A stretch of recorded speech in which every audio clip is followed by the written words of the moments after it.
안녕하세요. 오늘은 의사소통 기술에 대해서 학습하도록 하겠습니다. 오늘의 수업 내용은 다음과 같은 목차를 가지고 있는데요. 첫 번째는 우선 의사소통의 개념, 그리고 의사소통이 가지고 있는 기본 요소에 대해서 살펴보도록 하겠습니다. 그리고 두 번째는 의사소통의 기본 기술들을 간략하게 짚고 넘어가려고 하고요. 그리고 세 번째는 의사소통의 방해, 그리고 대응 방안은 무엇인지에 대해서 한번 학습을 해보도록 하겠습니다. 마지막으로는 의사소통의 효과적 기술들에 대해서 이야기를 하려고 하는데요.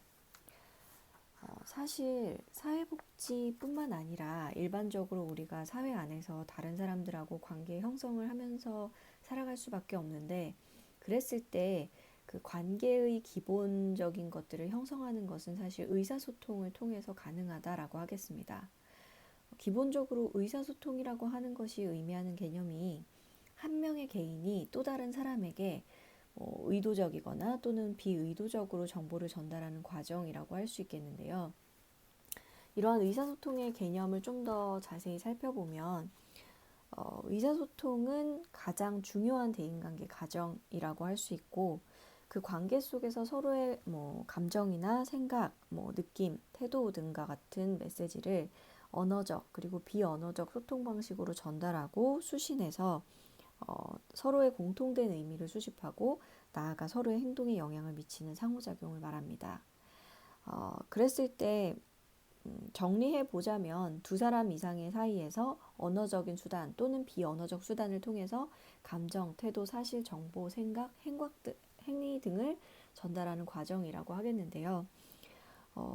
이러한 것이 특히 사회복지 실천에서 중요한 이유 중에 하나는 결국에 사람을 대하는 어떤 활동들인 것이고, 그 안에서 사람 간의 관계가 매우 중요한 부분 중에 하나로 차지를 하고 있기 때문입니다.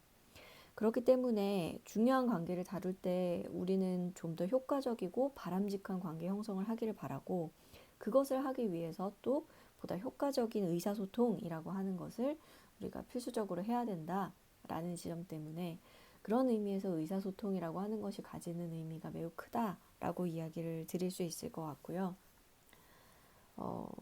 이외의 사람들도 이 의사소통의 개념을 어떤 식으로 정의할 것인지라고 했을 때, 비앙브니와 맥클라인 같은 경우에는 사람들이 서로를 이해하고 다른 사람의 관점에서 문제를 보려고 한다거나, 아니면 다른 사람들 간의 관점 차이를 알기 위해서 내 느낌은 어떤지, 내가 생각하는 것은 무엇인지에 대해서 상대방과 교환하는 방법이라고 정의를 내리기도 했습니다. 그랬을 때 사실 커뮤니케이션이라고 하는 이 의사소통은 라틴어 커뮤니케어라고 해야 될까요? 오뮤니케어라고 해야 될까요? 이러한 글자에서 유래를 했다라고 이야기를 하는데, 이 의미는 보통 나누다, 아니면 전달하다, 참여하다, 공유하다, 이러한 것들을 의미하는 용어입니다. 그렇기 때문에 결국에는 두 사람 간의 어떤 대화를 통해서, 아니면은 비언어적인 소통 방식을 통해서 상호 의견에 대해서 나누고 혹은 그것들을 공유하는 과정이라고 정리해 볼 수 있을 것 같습니다. 그랬을 때 의사소통의 기본적인 세 가지 요소에 대해서 보통 3V라고 이야기를 하는데요. 그것이 보시다시피 verbal이라고 해서 말, 그리고 보컬이라는 뜻의 억양, 그리고 비주얼이라고 하는 또는 바디랭귀지의 의미를 담고 있는 몸짓이라고 할 수 있습니다. 그래서 한마디로 그러니까 의사소통을 할 때 우리가 기본적으로 보게 되는 세 가지 요소가 이렇게 말과 억양 그리고 몸짓이라고 이야기를 할 수 있겠고요. 그랬을 때 이 중에 어떤 것이 가장 크게 의사소통에 영향을 미치느냐를 사실 궁금해할 수 있을 것 같아요. 그랬을 때 이렇게 분석을 했었는데, 보시면 대화를 나눌 때 가장 중요한 것, 그러니까 55%를 차지하는 것이 몸짓이라고 나오죠. 그리고 38%는 음성이 차지하고 있습니다. 마지막으로 대화 내용이 7%라고 나오죠. 이 말은 뭐냐면 결국에 우리가 대화를 할 때 실제로 그 대화의 내용이 미치는 영향이라고 하는 것은 7%밖에 되지 않는다라는 것이고, 나머지 93%라고 하는 것들을 몸짓이나 음성을 통해서 참고를 한다라는 거죠. 그래서 특히 말하는 사람이 어떤 얼굴 표정을 짓고 있는지, 혹은 뭐 손에 어딜 가르치고 있다거나 아니면 몸짓은 어떤 태도로 보이고 있다거나 라는 것들이 가장 큰 영향을 미친다라고 할 수 있고, 목소리가 그 다음이며, 그리고 말의 내용을 전달하는 그 영향력, 그러니까 내용 자체가 가진 어떤 영향력은 상대적으로 미비하다라고 볼 수 있습니다. 그렇기 때문에 이 말이라고 하는 것, 혹은 말의 내용이라고 하는 것은 일종의 심벌이라고 하는 것으로서도 이해를 할 수 있는데요. 그 말은 뭐냐면, 사람마다 가치관이 다르고 무엇을 믿는지도 다르고 종교도 다르고 언어도 다릅니다. 그렇기 때문에 그 말의 내용 자체는 그냥 상징적인 것일 뿐인 거고, 그것을 실질적으로 듣는 사람의 해석이라고 하는 것에서 좌우되는 부분이 굉장히 크다라는 거죠. 그렇기 때문에 의사소통을 했을 때 보여지는 다양한 것들 중에서는 특히 이제 언어적인 어떤 것보다는 비언어적인 의사소통이라고 하는 것이 상대적으로 중요도가 높게 나타난다라고 이해를 하실 수 있겠습니다. 그랬을 때 그럼 어떤 것이 좋은 의사소통이냐를 생각해 본다면, 이걸 데이비드 번드라는 학자가 EAR이라고 해서 EAR이라는 각 앞자를 따서 제시를 했는데요. 보시면 공감과 주장 그리고 존중이라고 나와 있습니다. 결국에 이 말은 잘 귀담아 듣고, 그리고 자기의 감정을 충분히 표현하고, 그리고 그러니까 대화하고 있는 상대방을 존중해야 된다라고 이해를 하실 수 있을 것 같은데요.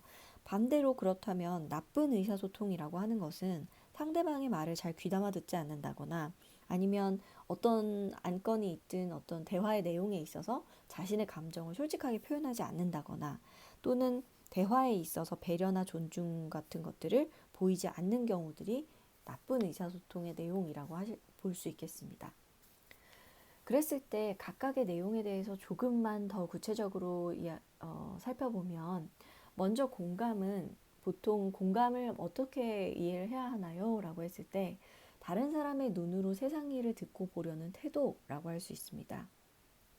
대부분의 사람들은 사실 상대방의 말을 귀담아 듣는 일을 그다지 잘 하지 못하는데, 그 이유는 스스로 대화를 하다가 특정한 감정에 빠지게 되면, 뭐 화가 났다거나 아니면 기분이 상했다거나 혹은 흥분했다거나 이러한 감정에 빠지게 되면 상대방의 말이나 감정에 대해서 인정하지 않을 뿐만 아니라 그 말이 실질적으로 진실성이 있는지 없는지 자체를 아예 귀담아 들으려고 하질 않는 거죠.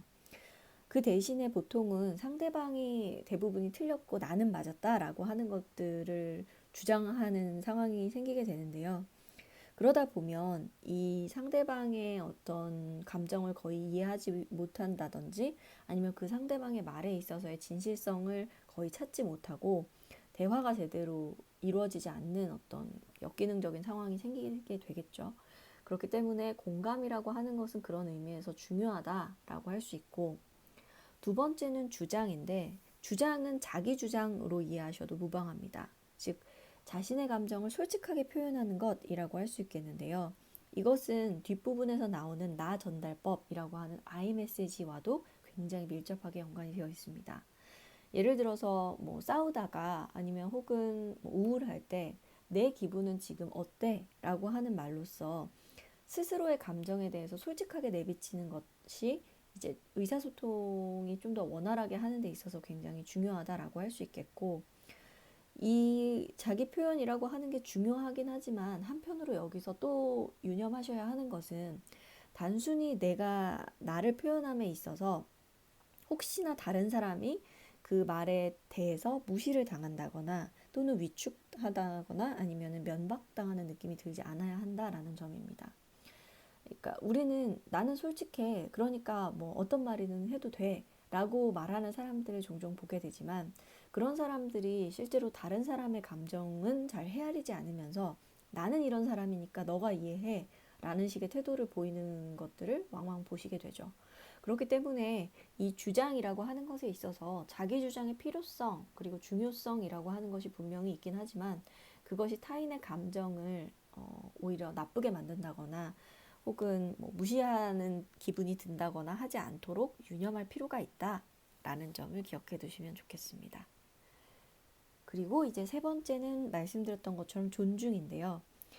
상대방이 특히 이제 사회복지 현장에서 생각해 보신다면 문제가 있어서 오시는 분들이 대부분 많고, 그래서 그 문제를 같이 해결하고자 하는 분들인 거죠. 대상자의 경우에 특히 그렇습니다.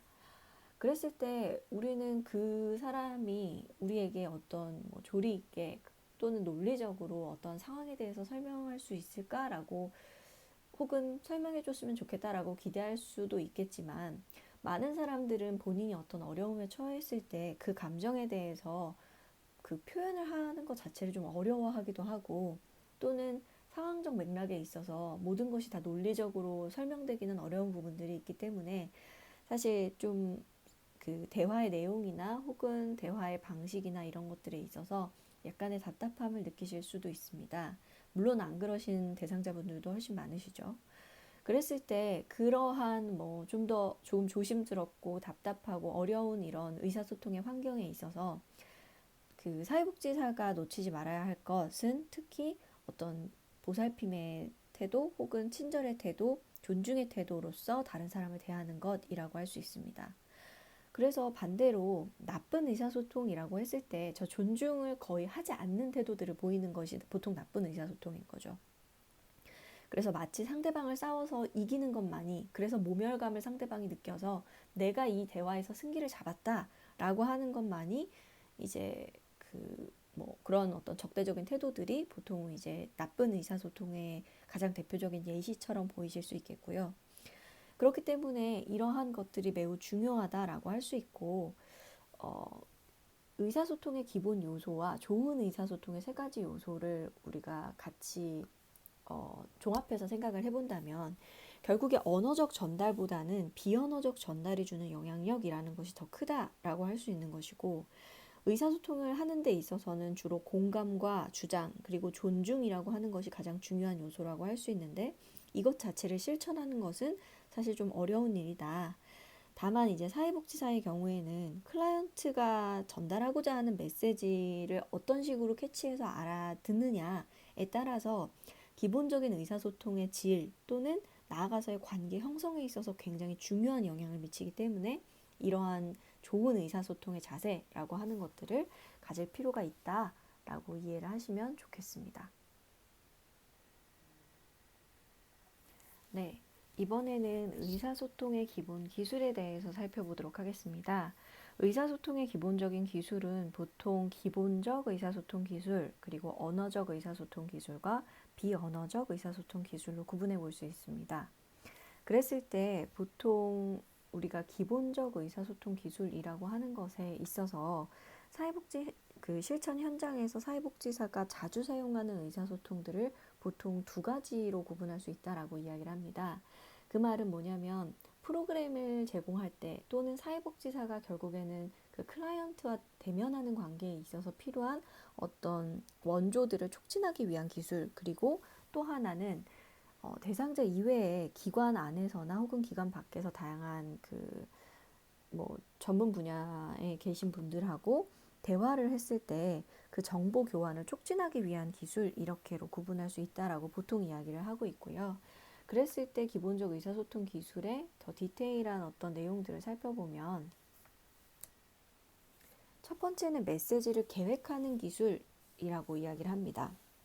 그 말은 뭐냐면, 사회복지사가 의사소통할 이야기에 대해서 생각을 한 뒤에 몇 가지 질문을 통해서 메시지에 대한 계획들을 세우는 것이라고 할 수 있겠습니다.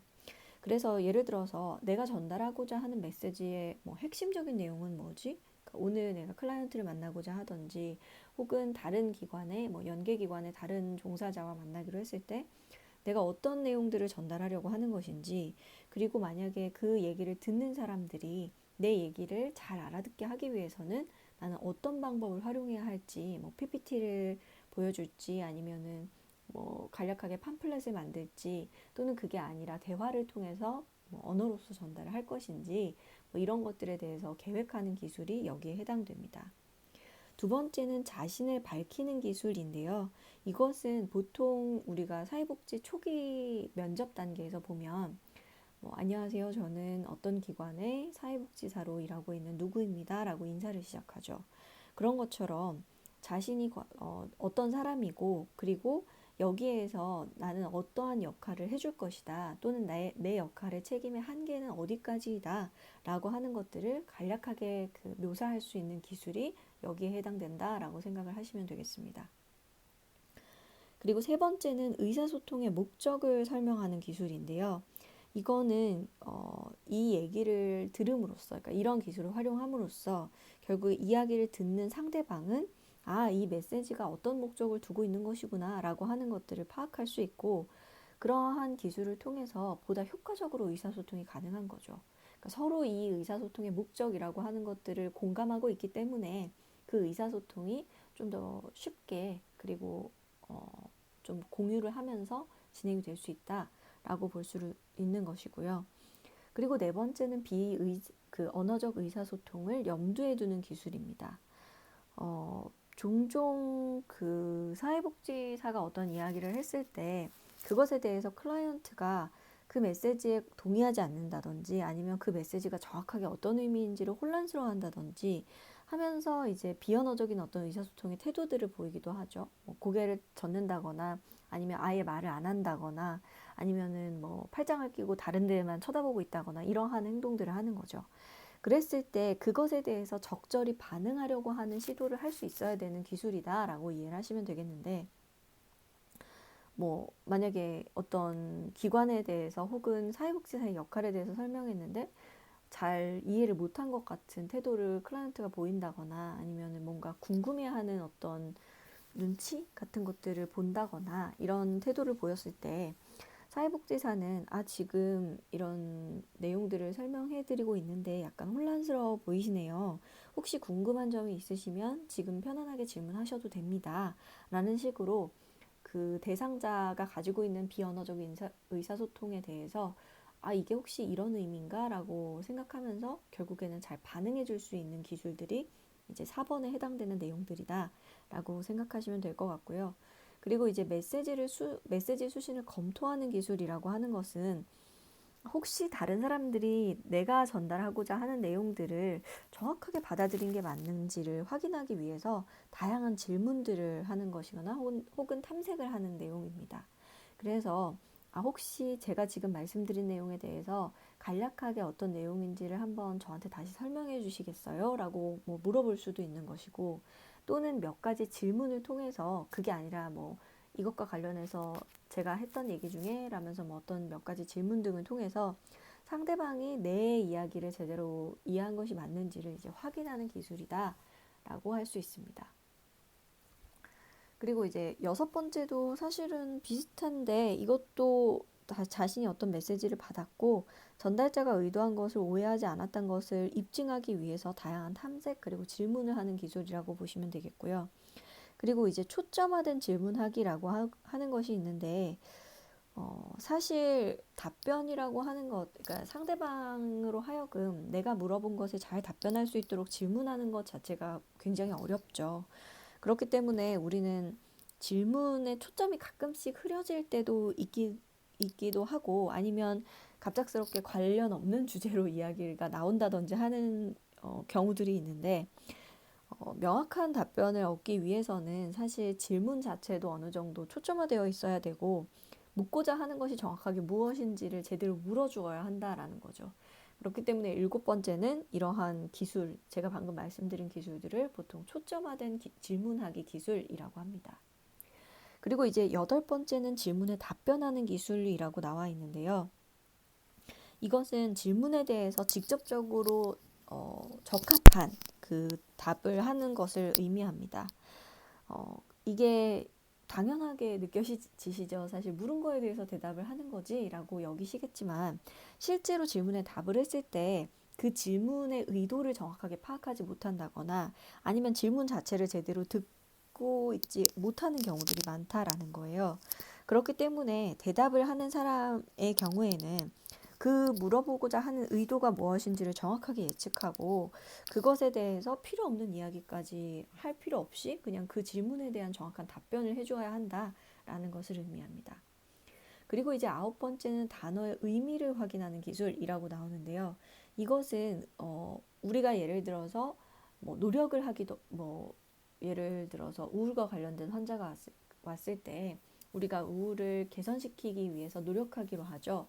라고 이야기를 하는 것보다는 뭐 우울의 개선의 수치라고 하는 것들을 정확하게 정해놓는다거나 아니면은 그 사람과 내가 예를 들어서 그 사람은 우울 감정도로 이야기를 한 것인데 나는 우울증이라고 해서 실질적인 어떤 정신질환 수준의 어떤 것으로 이해하고 있지는 않은지와 같이 이 상황에 있어서의 주된 단어들이 있을 거거든요. 그랬을 때 그 단어의 의미를 똑같이 공유하고 있는 것이 맞는지를 이제 확인하기 위한 질문들 또는 기술들이 여기에 해당된다라고 보겠습니다.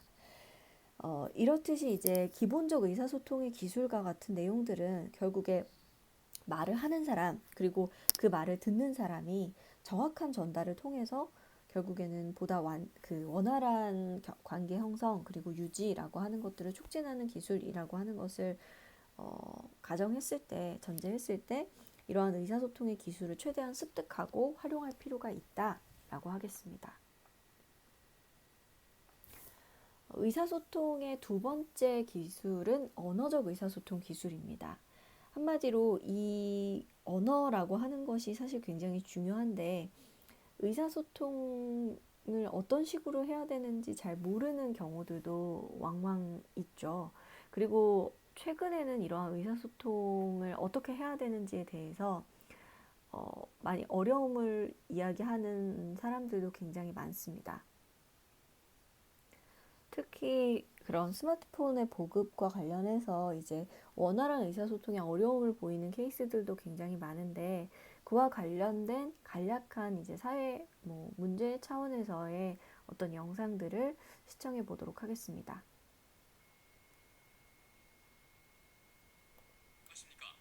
최근 스마트폰이나 컴퓨터 게임처럼 혼자 하는 놀이가 늘면서 아이들의 사회성 발달을 우려하는 목소리가 높은 게 현실입니다. 네, 이렇게 되면 다른 사람의 생각을 잘 파악하지 못하고 자신의 의사 표현에 서툰 아이들이 늘어나는 게 문제라고 하는데요. 이른바 사회적 의사소통 장애라고 합니다. 이동현 기자가 자세한 내용 전해드립니다. 발달한 성격에 혼자서도 곧잘 노는 미희. 하지만 미니에게 문제가 있다는 것을 알게 된 건 어린이집을 다니고 난 이후부터입니다. 놀이나 대화를 할 때 돌발 행동을 하고 본인 위주로 말하다 보니 친구들과의 다툼이 잦아졌습니다. 또 선생님의 목소리와 표정에 따라 조용히 해야 할 때나 즐거워해야 할 때를 구분하지 못해 선생님들은 지도에 어려움을 겪고 있습니다.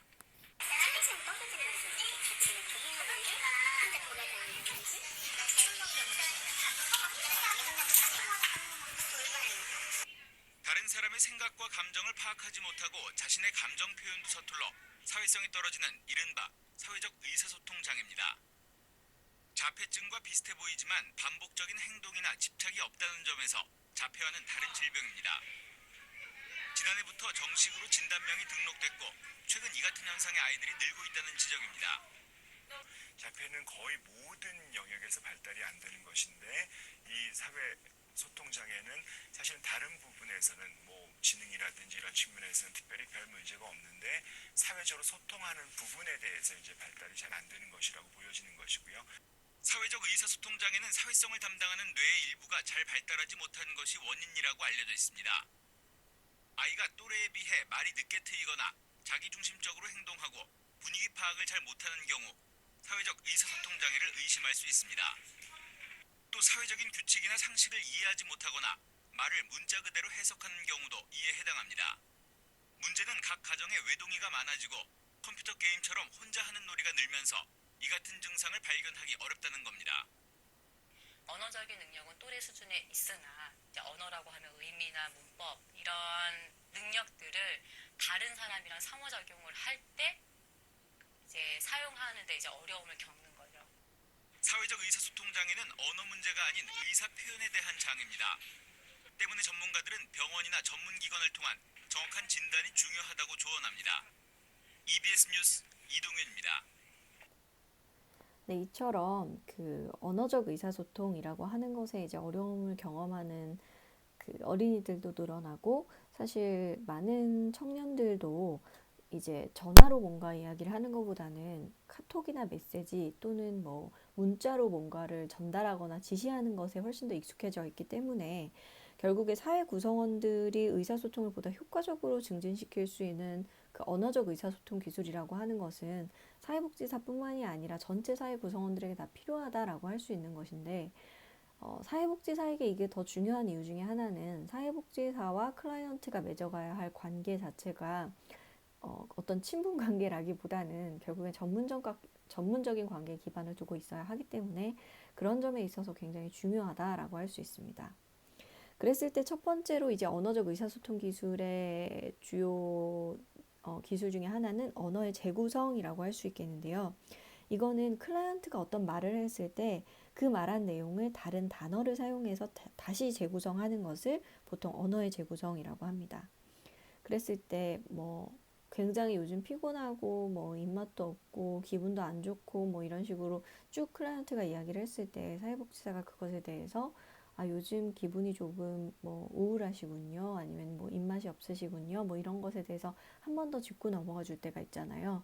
그렇게 하는 것을 보통 이 언어의 재구성이라고 하고, 그랬을 때 이렇게 그 말을 다시 한번 해주는 것 자체는 클라이언트의 말을 내가 잘 들어주고 있다, 나라는 사람이 앞에서 잘 경청하고 있다 라고 하는 것을 보여주기 위한 목적으로도 사용되지만, 만약에 어떤 말의 경우에는 클라이언트 본인은 별 생각 없이 그냥 한 얘기지만 대화의 맥락 중에 좀 더 중요한 내용이라서 클라이언트가 그 내용에 대해서 다시 한번 본인이 생각해 봤으면 했을 때, 사회복지사가 일부러 그 내용을 다시 한번 반복함으로써 클라이언트에게 어떤 생각할 수 있는 기회 같은 것들을 주기 위해서 이 언어의 재구성이라고 하는 방법들을 활용하기도 합니다.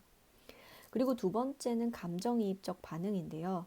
감정이입적 반응이라고 하는 것은 당연한 이야기지만 감정이입적 의사소통에 있어서 매우 효과적인 기법으로 알려져 있습니다.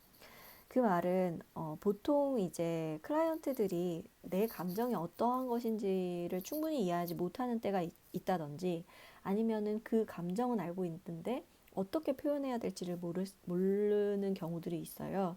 그랬을 때 말을 하려다가, 그러니까 내 감정이 지금 이래요라고 표현을 하려다가 갑자기 중단하는 상황들이 발생을 하게 되는데, 그랬을 때 사회복지사는 클라이언트의 감정이라고 하는 것을 정확하게 읽어서 그것을 언어로 표현해 줄 수 있는 역할을 수행하여야 한다라고 할 수 있습니다. 그래서 뭐 본인은 얘기를 하려다가 말았지만 사회복지사 입장에서는 뭐 청소년, 부모의 이혼인 상황에 어떤 청소년이 놓여져 있었을 때 부모님 이혼으로 인해서 굉장히 상심이 컸겠구나, 뭐 이런 식으로 본인이 이야기를 하지 못하는 부분을 사회복지사가 대신 이야기를 해줌으로써 보다 진정한 감정의 대화라고 하는 것들이 가능해지고, 나아가서는 사회복지사와 클라이언트 간의 관계의 진전을 이룰 수 있는 것이 이 감정이입적 반응이라고 하겠습니다. 그리고 이제 지지적 언어 반응은 우리가 늘 대화할 때 그렇듯이 뭐 네, 뭐 그렇구나, 뭐 이런 식으로 굉장히 간단하지만 긍정적인 반응을 통해서 클라이언트로 하여금 이 사람은 지금 내 얘기에 집중하고 있고 적극적으로 호응해주고 있구나 라고 하는 것을 알려주는 어떤 지지적인 방법이자 효과적인 의사소통 방법이라고 할 수 있겠습니다. 그리고 이제 네 번째로 인식의 명료화라고 하는 것은 클라이언트가 말하는 것을 보다 확실하게 이해하기 위해서 이제 사용되는 기법이라고 할 수 있고, 이것도 언어의 재구성처럼 사회복지 두 가지 어떤 목적이 있다라고 할 수 있는데, 일단은 사회복지사가 내가 생각하는 게 맞나? 이 클라이언트가 지금 이런 식으로 얘기를 했는데 그거에 대해서 내가 이해하는 이 부분이 맞는 건지를 확인하기 위한 목적으로도 활용하지만, 동시에 그 클라이언트에게 이 사회복지사가 말한 거에 대해서 좀 더 분명하게 반대로 인식시키고 싶었을 때 사용하는 기법이기도 합니다. 그래서 예를 들어서 이혼한 클라이언트가 사회복지사에게 나는 이혼을 하고 나서는 모든 게 다 너무 암담하게 느껴지고 어떻게 하는 게 좋을지 잘 모르겠어요. 뭐 어떻게 해야 되죠? 뭐 이런 식의 말을 했다라고 본다면, 사회복지사는 이혼으로 인해서 사실 뭐 겪으실 수 있는 문제가 자녀 양육 문제도 있으실 수 있고, 또는 위자료 문제도 있으실 수 있고, 뭐 추후에 거취 문제도 있으실 수 있고, 다양한 것들이 있는데 그 중에 어떠한 것에 대한 말씀이신가요? 혹은 그것들을 어떻게 다뤄야 될지 모르겠다는 말씀이신가요? 이런 식으로 그 사람의 반응이라고 하는 것들을 보다 명료화하는 것이 필요하다라고 할 수 있습니다. 그리고 이제 마지막은 아니고 이제 다섯 번째는 간접적 표현에 대한 언어화라고 할 수 있겠는데요. 만약에 클라이언트가 문제시하는 상황이라고 하는 것이 사회적으로 금기되는 것일 수도 있어요. 예를 들어서 청소년이 뭔가 비행 행동을 저질렀다거나 아니면은 물건을 훔쳤다거나 이런 식으로 사회적으로 터부시되는 행동을 했을 때 그것에 대해서 사회복지사한테 내가 말해도 될까? 라는 것, 말하면 뭔가 긍정적으로 변화가 있지 않을까라고 하는 것에 대한 기대와 동시에 저 사회복지사가 나한테 오히려 내가 이런 얘기를 함으로써 나에 대한 이미지도 안 좋아지고 오히려 나를 뭐 안 좋은 쪽으로 뭐 누군가에게 얘기를 한다거나 하는 건 아닐까라고 하는 권위적인 것에 대한 두려움 같은 양가 감정을 경험을 하게 됩니다. 그랬을 때 클라이언트는 대부분 약간 의사 표현을 분명하게 하는 게 아니라 제가 만약에요, 뭐 이렇게 되면요, 아니면 뭐 누가 제 주변에 이런 일을 겪었는데요, 라는 식의 이야기를 하면서 즉 은유와 비유 등을 사용해서 간접적으로 표현을 하는 경우들이 있다라는 거예요. 그랬을 때 사회복지사는 본인의 판단과 추측을 통해서 간접적으로 반응을 함으로써 클라이언트가 의미하는 바를 좀 더 명확하게 언어화하는 기술이 필요합니다. 혹시 그게 본인이 경험한 일인가요? 아니면은 그런 경우를 본인이 당했다면 어떤 것 같으세요? 이런 식으로 기술을 활용함으로써 결국에는 이 방법을 활용하는 것도 클라이언트와 사회복지사 간의 어떤 원조 관계를 좀 더 나은 방향으로 나아가게 하기 위한 어떤 방법으로서 활용할 수 있다라고 하겠습니다. 그리고 이제 여섯 번째는 해석인데요. 이제 명료화보다 한 단계 더 진전한 것이 바로 해석입니다. 그래서 클라이언트가 말한 것에서 결론을 이끌어내고 그리고 말 그 자체보다는 그 의미를 도출해내는 기법 등을 말하는데요. 이것을 통해서 그러니까 클라이언트는 그냥 지나치듯이 말했지만 그것에 대해서 사회복지사가 나름의 해석을 내놓음으로써 클라이언트 입장에서는 나와 나의 문제에 대해서 보다 심층적으로 이해할 수 있게끔 도와줄 수도 있고 또는 그 문제에 대한 상황의 인식력을 높여주는 어떤 방안이 될 수 있다라고 하겠습니다. 그리고 일곱 번째는 정보 제공인데요. 사실 클라이언트가 사회복지사한테 직접적으로 뭔가를 물어볼 때가 있어요. 혹시 제가 뭐 청년들 같은 경우에는 최근에는 제가 창업을 준비하고 싶은데 관련해서 제가 어디를 가면 정보를 받을 수 있을까요? 이런 것들에 대해서 물어보기도 하고 아니면은 제가 근데 뭐 일부러 그 직접적으로 찾아오지 않은 청소년 클라이언트들은 근데 제가 왜 선생님한테 그런 얘기를 해야 되죠? 뭐 이런 식으로 굉장히 부정적인 어떤 태도를 보일 때도 있어요. 그랬을 때 결국에 사회복지사는 이러한 문제에 대해서 회피한다든지 아니면 그냥 대충 넘어가 버리려고 한다든지 하는 태도를 보여서는 안 되고 정확하게 뭐 그런 생각을 가지실 수도 있지만 우리가 이 상담을 하는 이유는 이라면서 그 내용을 보다 정확하게 설명하고 뭐 창업에 대한 정보는 어디서 받을 수 있다거나 아니면 제가 같이 거기를 가드릴까요? 와 같이 그것에 대한 뚜렷한 정보 제공들을 하는 것이 필요하다라고 할 수 있습니다. 그리고 이제 여덟 번째는 장점에 대한 강조인데요. 흔히 사회복지에 있어서 그 클라이언트에 대한 강점 관점 또는 뭐 강점 관점이라고 하는 말을 가장 많이 쓰죠. 그랬을 때 이 대부분의 클라이언트들은 그 강점 관점이 나타난 이유 중에 하나도 다양한 복합적인 문제를 가지고 있는 것이 사실이고 그렇기 때문에 굉장히 부정적이거나 비관적이고 희망적이지 않은 경우들이 굉장히 많습니다.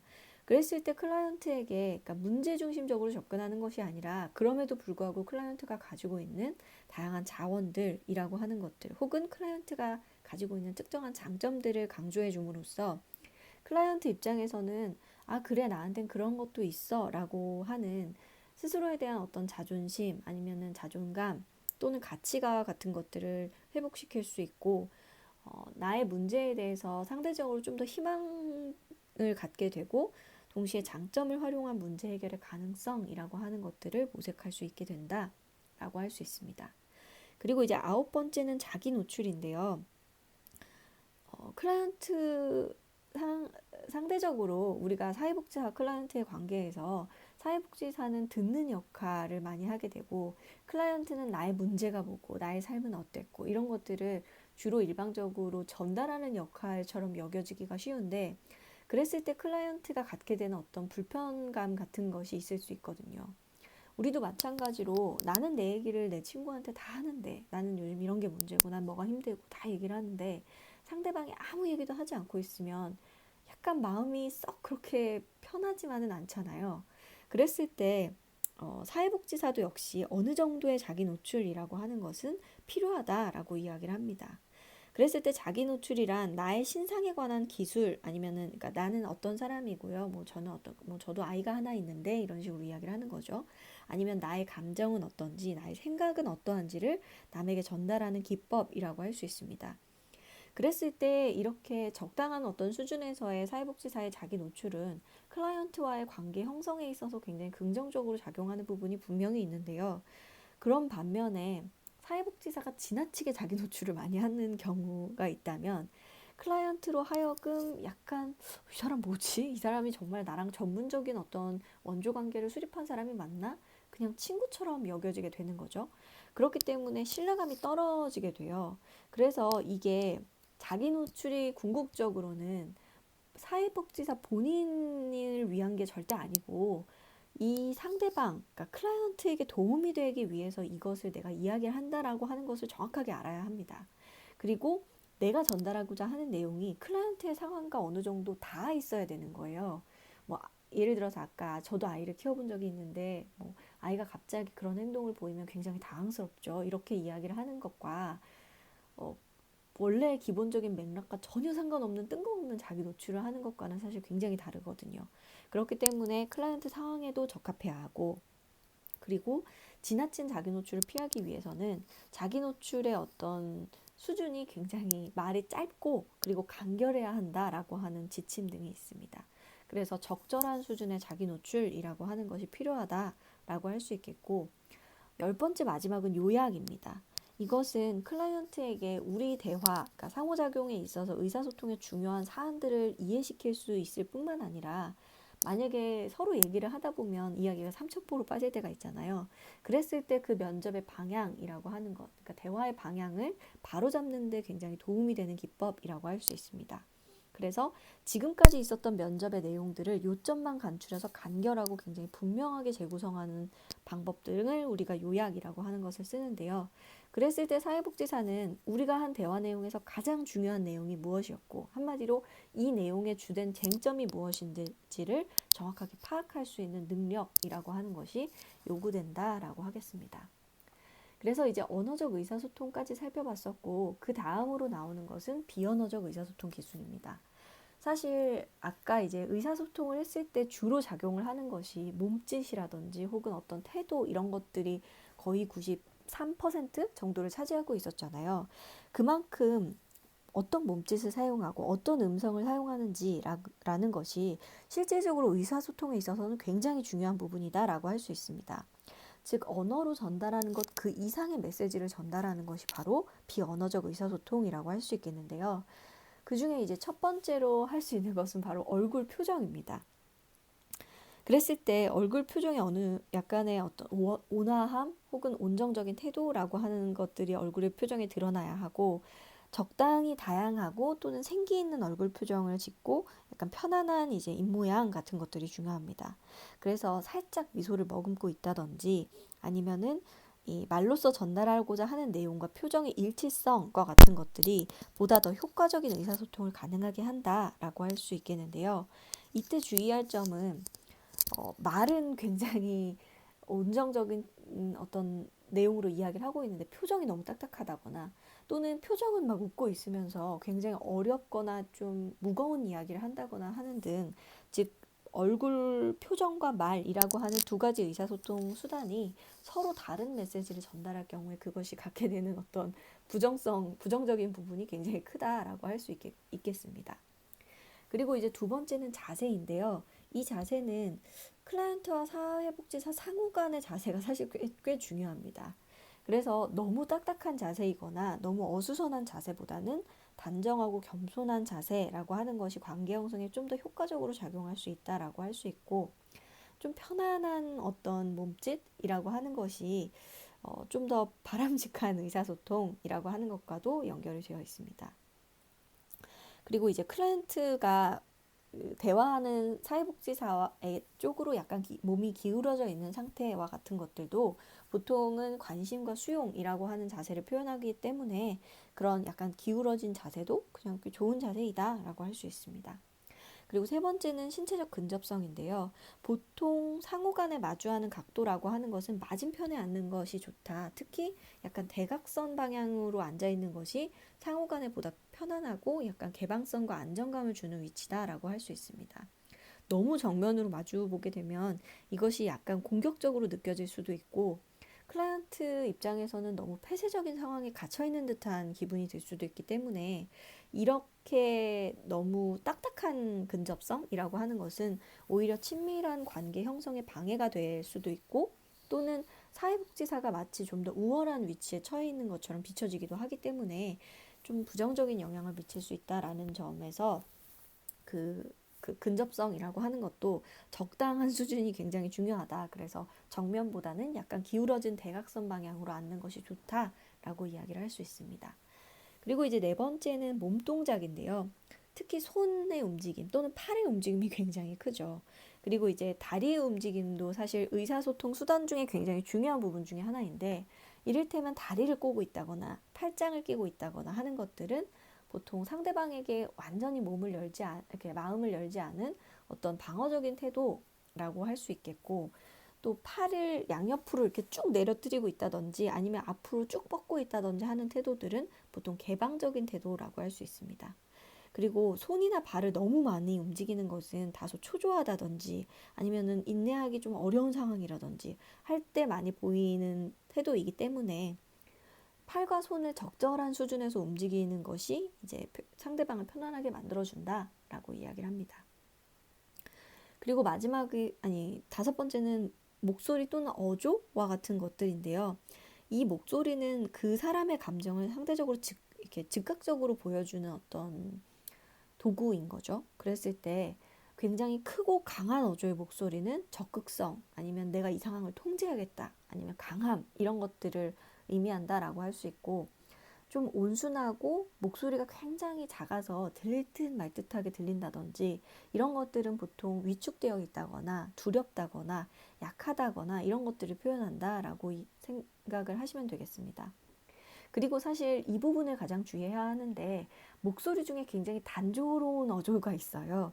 그것은 상대방에게 이 사람이 지금 내가 하는 말에 대해서 관심이 없구나, 아니면 흥미가 없구나 라고 생각을 하기 쉽기 때문에 목소리는 들을 수 있을 정도이지만 그것이 너무 커서도 사실 안 된다라고 이야기를 하고 있고요. 그리고 어조 자체가 좀 따뜻한 어조의 목소리를 통해서 그 클라이언트의 뉘앙스, 그러니까 메시지 뉘앙스를 잘 반영할 수 있는 목소리를 활용해야 한다라고 이야기를 합니다. 그리고 나서 이제 여섯 번째는 시선이 있는데요. 보통 우리나라에서는 너무 똑바로 그 어른을 쳐다보는 거에 대한 어떤 부담감 같은 게 있어서 보통은 뭐 인중을 쳐다보는 게 낫다 이런 식으로도 이야기를 하는데, 사실은 문화적으로 굳이 터부시되는 상황이 아니고서는 직접적인 시선 접촉을 하는 것이 바람직하다라고 할 수 있습니다. 그랬을 때 이 시선 접촉, 그러니까 눈을 마주친다라고 하는 것은 굉장히 중요한 의사소통 방법 중에 하나이고, 최근에 그래서 그 눈을 3분 동안인가 맞추고 서로에 대해서 그 뒤에 이제 이야기를 나누는 어떤 의사소통 방법이 그 방법이 방송에서도 나오기도 하고 이런 식으로 이야기가 되고 있죠. 그랬을 때 클라이언트와 굉장히 직접적으로 시선 접촉, 즉 눈 맞춤을 하는 것 자체는 사회복지사가 클라이언트에게 어느 정도 관심을 가지고 그 사람의 말을 경청하고 있다, 그리고 이 대화에 대해서 난 적극적으로 임하고자 한다라고 하는 메시지를 전달함으로써 클라이언트와의 관계 수립에 도움이 된다라고 할 수 있습니다. 그리고 이제 일곱 번째는 옷차림과 외양이라고 할 수 있겠는데요. 어떤 옷을 입고 어떤 머리 스타일을 하는지도 사실은 좀 중요한 비언어적 의사소통 중에 하나이다라고 이야기를 합니다. 왜냐하면 그 상대방이 내가 어떤 모습으로 갔느냐에 따라서 그 사람의 인상이라고 하는 것이 결정지어지고 그것이 나아가서는 사회복지 서비스의 결과에도 영향을 미치기 때문이다라고 할 수 있고요. 그랬을 때 특정하게 어떤 기준이 있는 것은 아니고 기관마다도 분명히 차이는 있겠지만 일반적으로 좀 단정하고 조금은 점잖은 스타일이 대부분의 어떤 기관이나 클라이언트들에게 있어서 상대적으로 무난한 복장이다라고 할 수 있습니다. 그래서 여기까지 이제 의사소통의 기본 기술에 대해서 학습을 했고요. 다음은 의사소통의 방해 및 대응 방안입니다. 의사소통을 방해하는 이제 언어적 행동들을 좀 살펴보면 일단 아까 자기 노출이 중요하다고는 했지만 과도한 자기 노출입니다. 그래서 뭐 사회복지사 중심의 지나친 자기 이야기만 하게 하는 태도 자체는 클라이언트의 신뢰감도 얻지 못하고 원조 관계에도 이제 도움이 되지 못한다라고 할 수 있고요.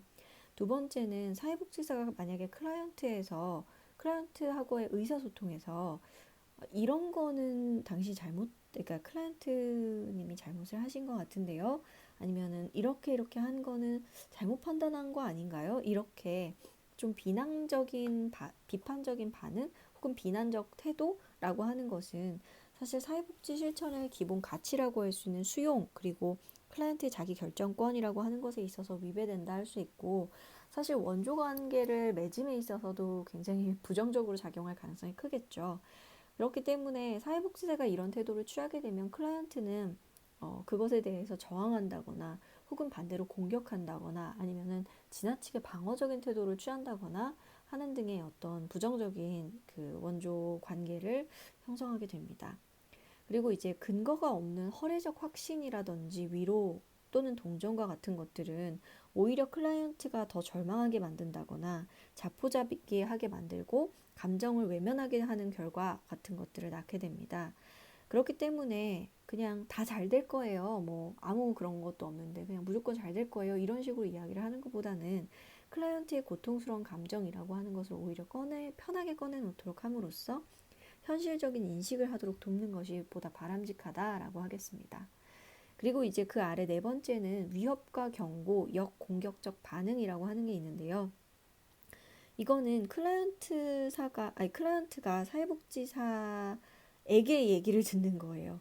그래서 뭐뭐 하는 게, 그러니까 뭐 제 말을 따르시는 게 좋겠어요. 그렇지 않으면 후회하실걸요. 뭐 이런 식으로 반응을 하는 것. 그러니까 이게 실제로 말의 태도는 그렇지 않더라도 약간 협박처럼 들리기도 하고 또는 경고처럼 느껴지기도 하는 어떤 이런 것들은 클라이언트로 하여금 바로 어떤 저항, 내가 안 하면 어쩔 건데요. 이런 식으로 어떤 저항을 갖게끔 한다거나 혹은 적개심을 유발시켜서 원조 관계를 위협하게 만든다라고 할 수 있습니다.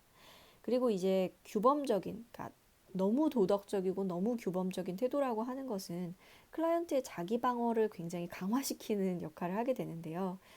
지금 이런 식으로 말씀하시는 게 도덕적으로 굉장히 바람직하지 못한 태도라는 거는 알고 있죠? 아니면은 뭐 청소년이나 아니면 뭐 20대 초반의 대상자가 와서 임신을 했다라고 이야기할 경우에 뭐 물론 미성년자는 여러 가지 부분들을 고려해야겠지만 그냥 한 20대 초반의 사람이 왔을 때 아기 낳기에는 너무 어린 것 같지 않아요? 본인이 그렇게 생각하지 않아요? 이런 식으로 너무나 규범적인 반응은 오히려 의사소통을 안 하게 만들거나 더 이상 사회복지사를 찾지 않게 만드는 요인이 되겠죠.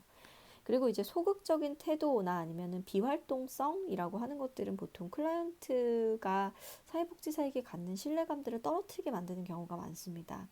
왜냐하면 보통 클라이언트와 사회복지사가 갖게 되는 시간 자체는 1시간, 1시간 반 정도일까요? 그러니까 그 시간 자체가 그렇게 길지 않아요.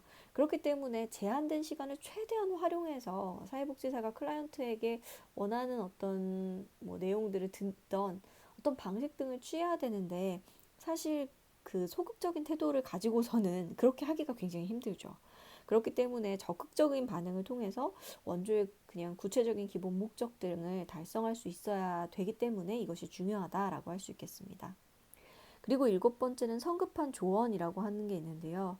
클라이언트와의 원조 관계에서 사회복지사가 너무 성급하게 조언을 한다든지 아니면은 갑자기 그런 섣부른 해결책들을 제시하면서 이렇게 하는 게 좋겠어요. 이렇게 하게 되면 좀 더 나은 해결 방안을 모색할 수 있는 가능성을 잃어버리게 되는 것뿐만 아니라 만약에 그 결정이 좀 잘못됐다라고 한다면 클라이언트 원조 자체가 실패할 수 있는 가능성이 굉장히 높게 된다라고 하겠습니다. 그리고 지나친 태도와 유머도 있는데 실제로 이렇게 태도를 보이는 사회복지사들도 있기도 합니다. 그래서 상황에 맞지 않는 유머라든지 아니면은 약간 빈정거리는 듯한 태도, 물론 이런 것들을 빈정거리는 것까지는 아니지만 유머를 이제 많이 쓰시는 경우들은 있죠. 그랬을 때 클라이언트들이 빈정거리는 태도는 일단 기분이 나쁘니까 적개심이 생길 거고 너무 농담하는 식의 반응과 같은 것들은 클라이언트의 처음 긴장 완화를 하는 데는 효과적일 수 있겠지만 나중에는 이게 나를 놀리는 건가 싶기도 하고 아니면은 그 유머 자체가 불쾌하게 느껴질 수도 있는 거죠.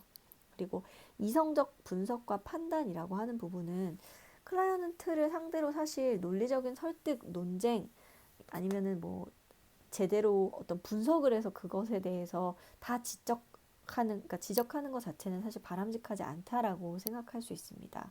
그래서 이렇게 그러니까 너무 이성적으로 혹은 논리적으로 다시 생각해 봅시다라고 하는 것이 어떤 클라이언트들에게는 도움이 될 수도 있겠지만 특히 이미 동기가 어느 정도 부여된 클라이언트들은 어느 정도 합리적으로 이렇게 할 수 있겠지만 그렇지 않은 경우에는 오히려 자기 방어가 굉장히 강화된다거나 아니면 그때부터 다시 논쟁이 시작되는 거죠. 당신이 나와 같은 삶을 살아보지도 않았으면서 왜 그런 식으로 얘기하냐.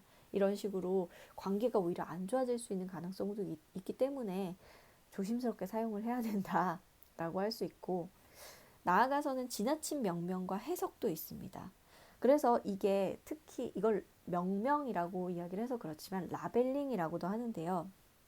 한마디로 굉장히 전문적인 용어들을 과하게 사용을 하게 되면 클라이언트 입장에서는 내가 지금 갖고 있는 문제가 너무 병적인 문제를 갖고 있나? 나는 별게 아니라고 생각했는데 사실은 나 되게 심각하게 문제가 있는 애 아니야? 라고 생각하게끔 만든다는 거예요. 그렇기 때문에 그 클라이언트도 약간 당황시킬 뿐만 아니라 사회복지사 입장에서 본다면 이런 전문적 용어를 성급하게 사용해 버리면 그 이외의 다양한 가능성들을 이 단어 때문에 오히려 적용하지 못하게 되는 어떤 그러니까 문제 자체가 되게 단순화되는 그런 오류를 낳을 수도 있다라고 할 수 있습니다. 그래서 해석 자체는 굉장히 중요한 기술이긴 하지만 그게 클라이언트가 잘 모르는 어떤 어려운 용어, 전문적인 용어를 통해서 써서 한다거나 혹은 시점 자체가 너무 일찍부터 그런 해당 용어들을 활용한다거나 하는 방법들을 쓰게 되면 클라이언트의 저항을 유발시킬 수밖에 없고 결국에는 실패로 이어지게 된다라고 할 수 있습니다. 그리고 이제 부적절한 질문이 있는데요. 특히 폐쇄형 질문, 그러니까 예, 아니요 이런 식으로 대답하는 질문들만 많이 쓴다든지 아니면은 어떠한 답으로서 의도하는 그러니까 이런 쪽에 답을 했으면 좋겠다라고 은근슬쩍 유도하는 그 유도형 질문들이 보통 적절하지 않은 질문들의 예시라고 할 수 있겠고요. 그리고 이제 부적절한 개입이라고 하는 것이 있는데 클라이언트가 말하는 중간에 사회복지사가 적절하게 개입하는 것은 오히려 너무 얘기가 뭐 딴 얘기로 새고 있을 때 그 기본 주제로 다시 돌아오게끔 초점화 시켜줄 수 있는 대화가 될 수도 있겠지만 적절치 않은 상황에서 계속 이렇게 중간에 자꾸 개입을 하게 되면 클라이언트 입장에서 내가 지금 얘기하는 거 듣기 싫나? 아니면은 내가 지금 얘기했으면 안 되는 건가? 라는 식으로 스스로의 문제나 아니면 의견에 대해서 자유롭게 표출하는 것을 방해하게 만들게 된다라고 할 수 있습니다. 그리고 이제 초점 분산적 사교적 대화라고 하는 것이 있는데 보통 대화를 이제 초기 단계가 지나고 나면 사실 원조 관계에서는 전문적 의사소통, 그러니까 초점이 확실한 전문적 의사소통을 위주로 하게 되죠. 그런데 그 사교적 대화라는 거는 상대적으로 가벼운 내용들인 거예요. 뭐 취미는 뭐예요? 오늘 날씨 춥죠? 이런 식의 대화들 있잖아요. 그랬을 때 이러한 대화가 너무 많이 이어지게 되면 바람직한 의사소통이라고 하는 것에 해로울 수 있기 때문에 적당히 해야 된다. 다만 이제 초기 단계에서 클라이언트의 저항감을 낮춘다든지 아니면 자신을 개방하도록 유도하고 싶어 한다든지 할 때 수단으로서 적용할 때는 예외다라고 할 수 있습니다. 그래서 너무 관계 수립이 안 돼 있으면 뭐 비슷한 공통사를 찾아서 이야기를 하려고 그런 가벼운 대화들을 할 수도 있겠죠. 그렇지만 그럴 때를 제외하고서 어느 정도 이제 중기 이후의 단계에 접어들었을 때 사교적 대화를 하는 것은 초점을 너무 흐트러뜨리는 어떤 결과를 낳게 된다라고 할 수 있습니다. 그리고 진부한 문구의 남용인데 이거는 딱히 필요하지도 않은 문구들을 그냥 좋은 말로써 하는 경우들이 해당이 되는 거죠. 하지만 그것보다는 보다 정확하고 간결하고 상대방이 이해하기 쉬운 용어로 쓰는 것이 훨씬 더 좋다라고 이야기를 하고요. 그랬을 때 보통 클라이언트가 자신의 문제에 대해서 그러니까 좀 더 정확하고 간결한 문항일 때 더 쉽게 이해할 수 있다. 클라이언트의 자신에 대한 이해뿐만 아니라 문제에 대한 상황 인식력이라고 하는 것을 높일 수 있다라고 할 수 있습니다. 그리고 이제 그 다음에 마지막을 보시면 과거나 미래의 집착이라고 나와 있죠. 그랬을 때 사회복지사는 클라이언트와의 의사소통에 있어서 너무 과거 또는 앞으로의 미래보다는 현재에 맞추어서 대화를 진행하는 것이 바람직하다라는 내용이에요. 왜냐하면 과거는 우리가 변화시킬 수 없고 미래라고 하는 것도 준비를 하는 것이지 그걸 우리 손으로 바꿀 수 있는 것은 아니잖아요. 그렇기 때문에 오로지 변화시킬 수 있는 것은 클라이언트의 현재, 그리고 현재의 문제, 상황 혹은 클라이언트의 현재 행동이기 때문에 현재에 집중하도록 하는 의사소통 방식을 취하는 것이 가장 적절하다라고 할 수 있습니다. 그리고 이제 그 다음에 보시면 방어적 태도를 완화하는 의사소통 기술이라고 하는 것이 나옵니다. 그랬을 때 사회복지사와 원조관계에 있는 클라이언트들은 대부분 첫 시작부터 저항감 그리고 양가 감정을 가지고 있습니다. 그렇기 때문에 사회복지사와의 의사소통 과정에서 대부분 방어적 자세를 취하는 것이 일반적이죠. 그랬을 때 이제 사회복지사는 이 클라이언트의 저항을 어떤 식으로 다룰 것인지에 대해서 효과적인 기술들을 알고 있어야만이 그 당시에 어떤 클라이언트의 태도들을 좀 완화시키게 누그러뜨릴 수 있는 그런 방법들을 알 수 있게 된다라고 하겠습니다. 그래서 각각의 내용들을 조금 더 살펴보면 클라이언트가 방어적 태도를 보이는 것 자체는 왜 방어적 태도를 보일까를 생각해 보면 여러분 혹시나 이게 별 효과가 없진 않을까도 있을 수 있지만 이게 나의 상황을 오히려 더 곤란하게 만드는 건 아닐까라고 하는 어떠한 위험, 그러니까 가능성 있는 위험에 대해서 스스로를 보호하려는 본능으로부터 보통 기인한다라고 이야기를 합니다.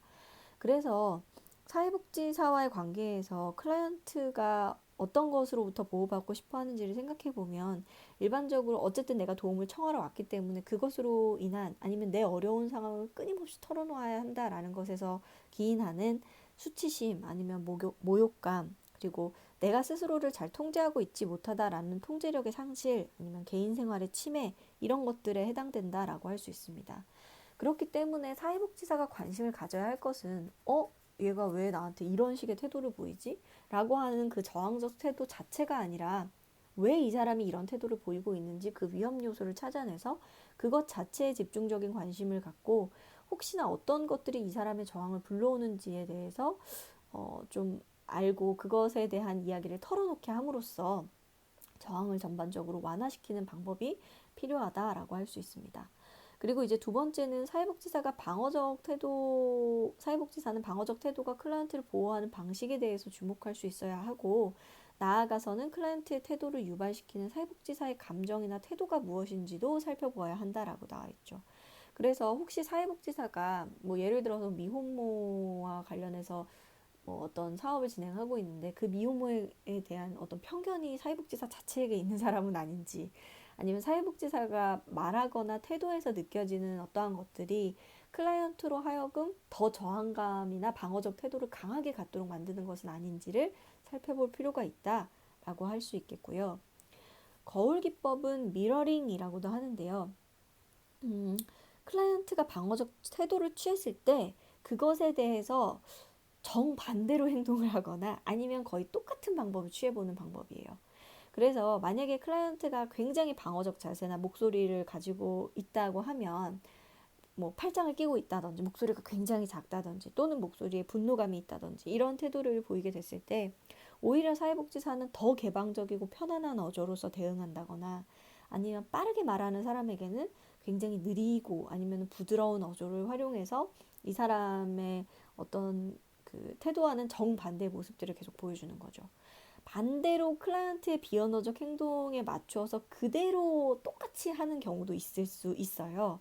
팔짱을 끼고 있으면 비슷하게 팔짱을 낀다거나 하면 이러한 기법 등을 통해서 결국에 사회복지사가 이제 바뀌는 모습들을 보면 클라이언트 또한 방어적 태도를 완화시키는 데 있어서 효과가 있다라고 이야기를 합니다. 그리고 이제 그 다음에 그 네 번째를 보면 자신의 삶에 대한 클라이언트의 자신의 결정권, 통제력이라고 하는 것을 인정하고 존중하는 태도를 보여주는 것도 중요하다. 왜냐하면 사회복지사가 너무 많이 이제 개입을 한다라고 생각을 했을 때, 아니면 나의 삶인데 내가 통제하는 것이 아니라 누군가로부터 얘기를 들어서 그 일을 행하고 있다라고 생각했을 때 클라이언트들이 보이는 어떤 방어적 태도들을 완화시킬 수 있다. 이 방법을 통해서는 이라고 하겠습니다. 그리고 이제 다섯 번째는 저항에 동참하는 기법을 활용하는데요. 예를 들어서 그런 일이 있었어요. 그럼 진짜 짜증이 나실 만도 하겠네요. 만약에 그런 상황이라면 저도 짜증이 날 거예요. 이런 것처럼 클라이언트 감정에 동조하는 기법을 활용함으로써 클라이언트가 나의 감정을 이런 식으로 표출해도 괜찮구나 라고 하기 때문에 효과적으로 작용할 수 있다 라고 이야기를 할 수 있습니다. 그리고 이제 여섯 번째는 클라이언트를 낙인 찍거나 혹은 범주화하지 말아야 한다라는 것인데요. 클라이언트를 뭐 예를 들어서 북한 이탈 주민 또는 뭐 미혼모 이런 식으로 아예 특정 집단으로서 명명시켜버리거나 분류하는 일은 클라이언트로 하여금 방어 태도를 즉각적으로 취하게도 하고 나아가서는 앞으로의 관계 형성에도 그다지 좋지 않은 영향력을 미칠 수밖에 없겠죠.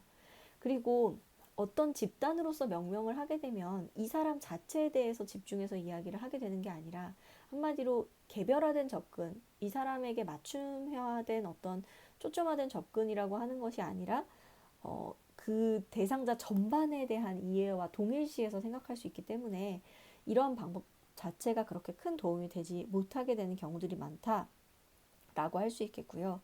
그리고 침묵으로 일관하거나 뭐 사회적 규범과 관련된 문제에 대해서는 더 단호하고 직접적인 태도로 해도 된다. 그러니까 그런 어떤 규범적으로 실제 아니면 법적으로 문제가 있는 사안에 대해서는 너무 클라이언트의 눈치를 보지 않고 좀 더 단호한 태도를 보이는 것도 좋은 의사소통 기술이다라고 할 수 있습니다. 그리고 일부 클라이언트들은 사회복지사의 말에 무조건적으로 수긍하거나 적극적으로 동조함으로써 자신에 대한 사회복지사의 접근과 논의를 방어하는 경우가 있다라고 나오는데요.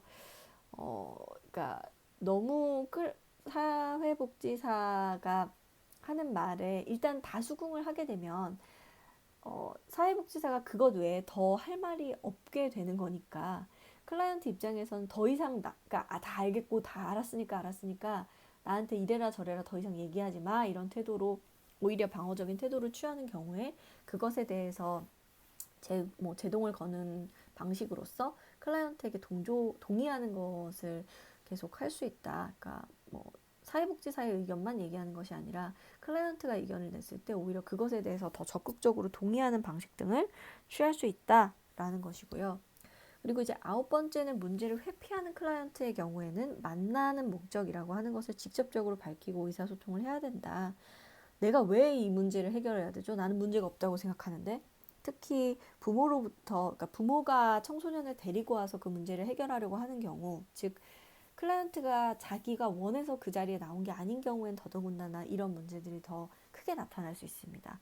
그랬을 때 사회복지사는 그냥 너희 부모님이 필요로 하시니까 라고 하는 정도의 이야기를 할 것이 아니라 클라이언트에게 직접적으로 왜 우리가 이것을 하는지, 왜 만나서 이야기를 나누게 되는 것인지에 대해서 보다 직접적으로 이야기를 하는 것이 필요하다라고 할 수 있겠고요. 만약에 가정폭력의 가해자라든지 아니면 그 이외에도 수감자라든지 특정 상황에 놓인 클라이언트들이 만약에 언어적으로나 신체적으로 그 위협을 가하면서 대화를 기피하는 경우가 있을 수 있습니다. 그랬을 때는 내가 이런 상황에 대해서 결코 그냥 좌시하지는 않겠다. 한마디로 공권력을 동원할 수도 있다라고 하는 것에 대해서 직접적이고 분명하게 밝힘으로써 오히려 이제 클라이언트들의 방어적 태도를 조금 더 누그러뜨릴 수 있는 방법을 활용할 수도 있습니다. 그리고 무조건적으로 계속해서 사회복지사를 말로 공격하는 클라이언트들에게는 안개기법이라고 하는 것을 활용하는 것이 효과적이다라고 이야기를 하는데요. 안개기법이 뭐냐면 클라이언트가 하는 공격에 대해서 분노한다거나 사회복지사가 혹은 아닌데요, 저 그런 거 아닌데요 라는 식으로 방어한다거나 하는 등의 어떠한 감정적 반응도 보이지 않으면서 클라이언트의 말이 마치 일리가 있다는 듯이 인정해주는 방법을 띈다라는 겁니다. 이렇게 되면 클라이언트 입장에서는 어떻게 생각을 하게 되냐면, 아, 내 공격이 안 먹히는구나, 이 사람한테. 효과가 없구나. 그럼 내가 뭐하러 이 사람을 계속 공격해? 라는 것을 깨닫고 그 공격을 철회하기 위한 방법으로서 이 안개기법이라고 하는 것을 활용한다라고 할 수 있습니다. 그래서 이제 여기까지는 의사소통 기술 중에서도 특히 방어적 태도를 완화하는 의사소통 기술에 대해서 이야기를 했었고요. 그 다음으로는 의사소통의 효과적 기술에 대해서 내용들을 살펴보도록 하겠습니다. 네, 이 중에서 우리가 주로 이야기를 많이 하는 것이 바로 나 전달법이라고 하는 아이메시지인데요. 나 전달법을 지향하고 너 전달법이라고 하는 유 메시지는 지양, 최대한 쓰지 않도록 하는 방법이 일반적으로 의사소통에 있어서 굉장히 효과적인 기술 가운데 하나입니다. 특히 이러한 나 전달법은 상대방과 좀 대치되는 상황에서, 그러니까 내가 어떤 식의 나의 의견이 어떠하다라고 하는 것을 더 구체적으로 전달할 수 있는 굉장히 좋은 방법이다라고 이야기를 하는데요. 쉽게 말해서 나 전달법은 내 자신이 중심이 돼서 나를 주어로 하는 표현이라고 할 수 있습니다. 그랬을 때는 너는 애가 이런 식으로 상대방의 구체적 행동이나 그 영향에 대해서 비난하지 않으면서도 내가 느낀 감정에 대해서 좀 더 분명하게 메시지를 전달하는 구조 형태라고 볼 수 있습니다. 그랬을 때 나 전달법에서 중요한 것은 어조와 표정이라고 하는 비언어적 요소가 굉장히 중요한데요. 반드시 상대를 평가하지 않는 태도, 그러니까 상대방 네가 잘못해서 이렇게 하는 태도가 아니어야 한다라고 하는 것이 중요합니다. 그래서 화를 내지 않으면서, 그러니까 상대방의 자존심을 상하지 않게도 하면서 그것에 대한 나의 감정이라고 하는 것을 전달하는 굉장히 효과적인 방법이라고 할 수 있겠고요. 일반적으로 나 전달법은 세 부분으로 구성이 됩니다. 그랬을 때 첫 번째는 특정 행동에 대한 간결하지만 분명한 묘사라고 하는 것인데요. 즉 구체적으로 어떤 행동을 했을 때라는 거죠. 그리고 두 번째는 그 행동으로 인해 특정된 감정입니다. 나는 어땠다. 이런 행동을 했을 때 나는 어떤 감정을 가질 수밖에 없었다.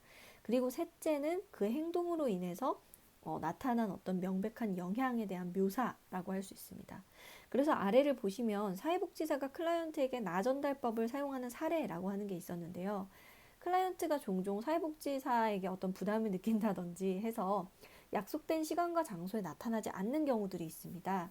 그랬을 때 사회복지사는 왜 안 왔어요? 아니 나랑 약속하지 않았어? 뭐 본인이 왜 그런 식으로 행동을 하는 거예요? 뭐 이런 식으로 상대방을 탓하게 말하기보다는 일단 구체적인 행동을 얘기하는 거죠. 묘사하는 거죠. 당신이, 그러니까 뭐 클라이언트 분이 예정된 약속에 나타나지 않으셨을 때 저는 굉장히 놀라고 당황했어요 라고 하는 감정을 이야기하고, 왜냐하면 일단은 저는 이렇게 계속 언제 오시는지도 모르고 기다리기만 하는 것 자체를 좋아하지도 않을 뿐더러 갑자기 오시지 않게 되었기 때문에 이후의 일정들을 제가 조정을 해놨어서 제 작업 스케줄이 굉장히 어려워졌기 때문이에요 라고 하는, 그 구체적으로 상대방이 한 행동에 따라서 나타나게 된 영향이 무엇이 있는지를 명백하게 밝히는 내용이 바로 여기에 해당된다라고 할 수 있습니다. 그랬을 때 나전달법을 언제 사용하는 것이 보다 효과적이냐를 보시면, 나전달법을 가장 사용하기 적절한 첫 번째 시기는 내가 문제를 나타낼 때, 그러니까 내가 문제를 가지고 있을 때 이것이 효과적이다라고 할 수 있습니다. 그래서 좀 더 정중하게 나한테 문제가 있기 때문에 이것을 사용함으로써 상대방으로 하여금 어떤 이해를 구하고자 할 때 좀 더 효과적으로 활용할 수 있다라고 이야기를 하고요. 두 번째는 좀 단호하게 상대방에게 그러니까 화가 났을 때라기보다는, 그러니까 화가 난 그 순간에 표현하기보다는 어쨌든 화가 난 상태에서 나 전달법을 사용했을 때 그것이 아주 상대방에게 나의 분노를 전달하지 않으면서 전해지도록 하기가 쉽지 않기 때문에 보통은 화난 그 순간보다는 약간 단호하게 이 상황에 대해서 정리를 하고자 했을 때 사용하는 방법이다라고 보시면 됩니다. 그래서 첫 번째는 문제의 원인이 나에게 있을 때에도 이러한 나 전달법을 활용하는 것이 좋을 수 있고, 두 번째는 화가 난 그 당시보다는 그것이 좀 정리되고 난 뒤에 나의 감정에 대해서 내 의사를 밝히고자 했을 때 활용하는 것이 좋다라고 할 수 있습니다. 그래서 그 어떤 이 나전달법이라고 하는 것을 사용할 때에 또 유의해야 될 점 같은 것들도 있는데, 특히 상대방에 대한 부정적 정서를 강조하면 안 된다라는 부분과, 마치 나전달법을 사용하고는 있지만 사실은 너를 탓하는 거야 라고 느껴지는 어떤 그런 태도들을 너무 강하게 가지지 않도록 하는 것이 중요하다. 한마디로 나전달법이 기본적으로 추구하고자 하는 것, 그러니까 상대방을 평가하지 않으면서도 나의 감정을 잘 전달하고자 하는 것이 이 나전달법의 목적이기 때문에 이것의 사용에 있어서 좀 잘 쓸 필요가 있다라고 이야기를 하겠고요. 반대로 너전달법 같은 경우에는 보통 나전달법과는 달리 상대방의 기분을 약간 상하게 하거나 방어적 기제를 사용하게 한다라고 할 수 있습니다. 그 이유는 결국에 너전달법은 네가 바뀌어야지 라는 식의 어떤 행동 변화를 요구하는 것을 목적으로 하기 때문에 다른 사람을 탓하고 상대방을 비난하는 내용으로서 내가 아니라 네가 문제야 라고 하는 것을 이야기하는 거죠. 그렇기 때문에 언어적으로 공격성을 가지고 이야기를 하는 것이고, 대부분 이것이 긍정적인 변화를 가져온다라기보다는 이 대화에 대한 어떤, 그러니까 너전달법으로 인해서 상황에 대한 오히려 부정적인 자기 방어로 끝나는 경우들이 많습니다. 그랬을 때 사람들은 보통 일상생활에서 의사소통을 할 때 당연히 나전달법보다는 너전달법을 많이 사용하는 경우가 일반적인데요. 그래서 뭐 예를 들어서 넌 좀 솔직해져야 돼. 넌 왜 말을 그런 식으로 하니? 아니면 제발 내 말 좀 들어라. 아니면 약속 시간 꼭 지켜. 좀 조용히 해. 이런 식으로 상대방에게 어떤 지시나 명령을 하는 태도 또는 판단과 평가를 하는 태도, 이런 것들을 포함된 메시지가 일반적으로 너전달법의 내용입니다. 그래서 메시지 자체가 긍정적일 수는 있지만 기본적으로 듣는 사람의 기분을 상하게 만들게 되고, 그랬을 때 그것이 말씀드린 것처럼 내가 원하고자 하는 변화로 끝나기보다는 오히려 부정적인 저항으로, 그러니까 자기 방어를 하고 저항을 하는 것으로 그냥 끝나는 경우가 사실 많습니다. 그래서 이것이 앞으로의 어떤 생산적이고 효과적인 의사소통을 가려고 했을 때와는 사실 좀 그 효과적이고 좋은 의사소통의 방법으로서는 그다지 적합하지 않다라고 할 수 있는 방법이고요. 네, 이제 나머지 효과적인 의사소통 기술들에 대해서 몇 가지 살펴보려고 하는데요. 사실 여기서 나온 의사소통 기술들은 앞부분에서 어떠한 사회복지사가 기술을 가져야 하느냐와 거의 동일하다라고 보시면 됩니다. 그랬을 때 효과적인 의사소통 기술 자체들이 사실은 학자들마다 다소 다르게 이제 기술하고 다양하게 제시를 하고 있는데, 일반적으로 학자들의 내용들을 종합해서 어떠한 기술들이 중요하다라고 보는지를 아래의 내용들을 통해서 살펴보도록 하겠습니다. 그랬을 때 첫 번째로 관찰 기술은 초기 면담에 사실 그 대상자가 그 대기실에서 기다리고 있는 상황서부터 시작된다라고 보시면 돼요. 그랬을 때 이런 클라이언트들이 그 대기실에 앉아서 누군가에게 어떤 도움을 요청하고자 기다리는 경우 자체가 그다지 많지 않았을 거기 때문에 보통 어떤 비언어적 행동들이 나타나요. 그러니까 뭐 다리를 떤다거나 아니면은 팔짱을 끼고 계속 앉아 있다거나 핸드폰을 계속 본다든지 이런 식의 태도들을 보이게 되는데, 그랬을 때 그런, 그러니까 이 사람이, 아니면 또는 클라이언트를 보면서 결국에 사회복지사는 저 사람이 지금 되게 부담스러워 하는구나, 아니면 초조하구나, 혹은 뭐 누군가를, 나를 여기 오게끔 한 누군가를 원망하고 있구나와 같은 감정들을 캐치해낼 수 있어야 된다라는 것이고, 동시에 면담 중에는 역시 클라이언트가 가지고 있는 비언어적인 표현들을 관찰할 수 있어야 한다. 여기에는 표정도 있을 수 있고 손놀림이나 아까 이야기했었던 눈 맞춤 또는 얼굴이 갑자기 그러니까 창피해서 이렇게 좀 붉어진다거나 하는 것들도 포함이 되게 됩니다. 그리고 나아가서는 이러한 비언어적인 표현들이 과연 언어적 표현과 일치하는가 하는 것조차도 이제 클라이언트의 감정 그리고 표현의 차이를 밝히는 데 있어서 굉장히 중요하기 때문에 관찰 기술은 효과적인 의사소통에 있어서 굉장히 중요한 기술 중에 하나이다라고 할 수 있습니다. 그리고 경청 기술은 의사소통에서 사실 가장 중요한 기술이라고 할 수 있습니다. 그래서 클라이언트가 정확하게 어떤 것을 말하고자 하는지, 그리고 사회복지사가 한 질문에는 어떤 식으로 반응하는지를 제대로 듣는 것이라고 할 수 있겠는데요.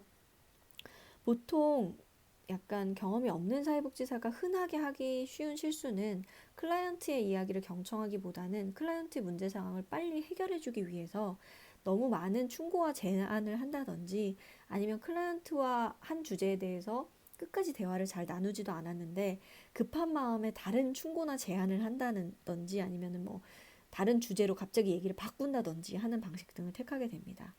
그렇기 때문에 이러한 태도들은 결국에 전문적 관계 형성이라고 하는 것에 방해가 될 수밖에 없다라고 할 수 있고요. 그랬을 때 경청 기술을 어떤 식으로 활용하냐를 보면 보통 클라이언트의 말을 그냥 듣는 게 아니라 정확하게 그 사람이 뭘 표현하고자 하는지 그리고 저 얘기를 했을 때 저 사람의 감정은 어떠한지에 대해서 이해하고 파악해가면서 듣는 것이 굉장히 중요하다라고 할 수 있습니다.